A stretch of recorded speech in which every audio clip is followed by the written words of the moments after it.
दोस्तों, स्वागत है आपका इस कहानियाँ परिवार में, जहाँ हर कहानी सिर्फ कहानी नहीं होती बल्कि हंसी, बुद्धि और जीवन का गहरा सबक अपने भीतर छुपाए होती है। आज हम आपके लिए लाए हैं अकबर और बीरबल की एक मजेदार और रोचक कहानी। तो चलिए शुरू करते हैं ये अनोखी यात्रा। शाम का समय था, सूरज धीरे धीरे ढल रहा था। आसमान में नारंगी रंग की लकीरें फैल रही थी। अकबर के दरबार के बाहर भीड़ धीरे धीरे कम हो रही थी।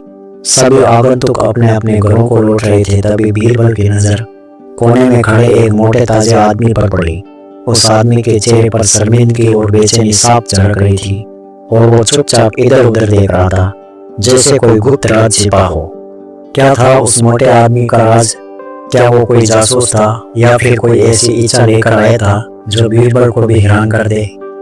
बीरबल, जो हर चेहरे के पीछे छुपी कहानी पढ़ लेते थे, उस आदमी के पास पहुंचे और मुस्कुराते हुए बोले, अरे भाई, ऐसा लगता है तुम कोई भारी बोझ मन में लिए घूम रहे हो।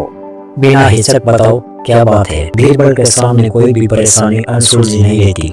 मोटा आदमी, जिसका नाम गंगाराम था, पहले तो थोड़ा झिझका, फिर उसने धीमी आवाज में कहा, बीरबल जी, मैं पढ़ा लिखा नहीं हूँ। स्कूल के दिनों में मैं गाय भैंस चराने में व्यस्त रहा, किताबों से दूर। अब मुझे अफसोस होता है। मैं चाहता हूँ कि लोग मुझे सम्मान दें, मुझे सिर उठाकर जीने का मौका मिले, पर अब लगता है उम्र निकल गई। क्या अभी कुछ हो सकता है? बीरबल ने गंगाराम की बात ध्यान से सुनी और गंभीरता से बोले, गंगाराम, अभी कुछ भी खत्म नहीं हुआ है। अगर तुम मेहनत करो, किताबें पढ़ो और हिम्मत रखो तो तुम भी सम्मान पा सकते हो। योग्यता उम्र की मोहताज नहीं होती। गंगाराम का चेहरा लटक गया। मेहनत, वो तो ठीक है बीरबल जी, पर इसमें तो सालों लग जाएंगे। मैं तो चाहता हूँ कि बस एक चुटकी में प्रसिद्धि मिल जाए, लोग मुझे पंडित जी कहकर बुलाए, बिना किताब खोले। क्या बीरबल के पास कोई जादुई किताब थी जो गंगाराम को रातों रात पंडित जी बना दे, या फिर बीरबल उसे कोई सबक सिखाने वाले थे? आइए आगे जानते हैं।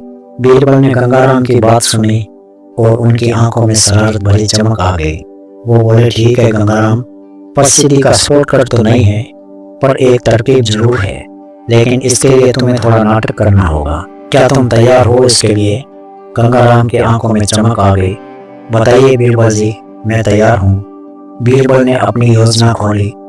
कल सुबह तुम बाजार के बीचों बीच जाकर खड़े हो जाना। मेरे कुछ आदमी वहाँ आएंगे और वो तुम्हें पंडित जी कहकर पुकारेंगे।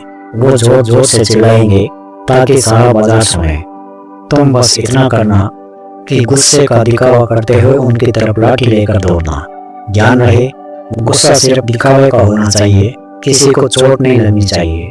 बस लोग तुम्हें पंडित जी कहकर याद रखेंगे। गंगाराम को बात समझ तो नहीं आई, लेकिन बीरबल पर भरोसा था। वो खुशी खुशी घर लौट गया, ये सोचकर कि कल सुबह वो मशहूर हो जाएगा। अगली सुबह बाजार में चहल पहल अपने चरम पर थी। सब्जी वाले अपनी भिंडी और गोभी की तारीफ कर रहे थे, कपड़े वाले रंग बिरंगे कपड़े ले आ रहे थे और बच्चे इधर उधर भाग रहे थे। तभी गंगाराम अपनी सबसे अच्छी धोती पहनकर गर्व से सीना ताने बाजार के बीचों बीच जाकर खड़ा हुआ। उसने एक मोटी सी लाठी भी पकड़ रखी थी जो उसे किसी जादुई तलवार की तरह लग रही थी।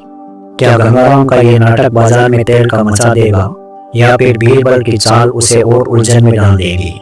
दोस्तों, आगे बढ़े इससे पहले आपसे एक छोटी सी गुजारिश है, वीडियो को लाइक करके चैनल को सब्सक्राइब जरूर कर ले। तभी बीरबल के 3-4 आदमी जो चालाकी से भीड़ में घुसे हुए थे, एकदम से चिल्लाए, अरे ये तो पंडित जी है, पंडित जी, गंगाराम जी। नमस्ते पंडित जी। उनकी आवाज इतनी तेज थी कि बाजार में सन्नाटा छा गया। लोग रुक गए, सब्जी की ठेलियां ठिठक गई और गायें भी चौंक कर देखने लगी। गंगाराम ने तुरंत अपनी भूमिका निभाई। उसने अपनी लाठी हवा में लहराई और गुस्से में चिल्लाया, कौन है जो मुझे पंडित जी कह रहा है?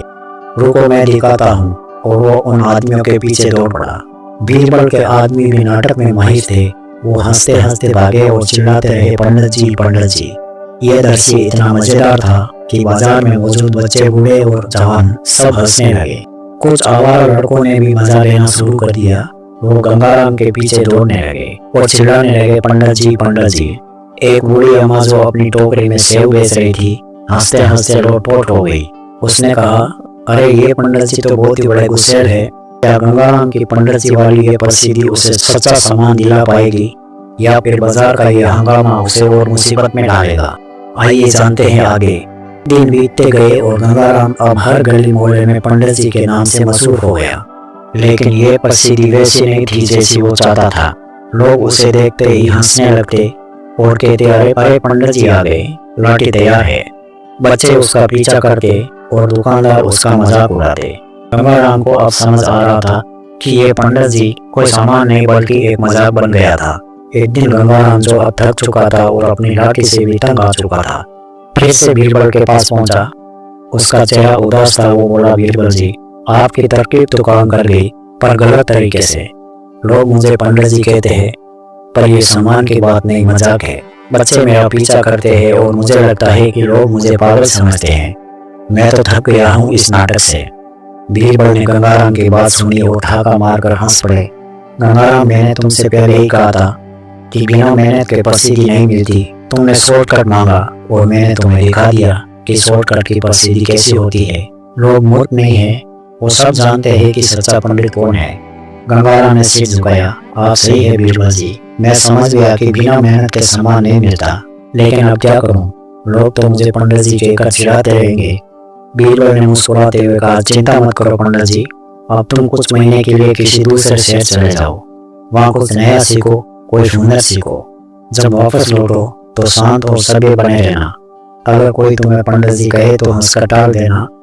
धीरे धीरे लोग भूल जाएंगे और तुम्हें तुम्हारे असली नाम से जानने लगेंगे।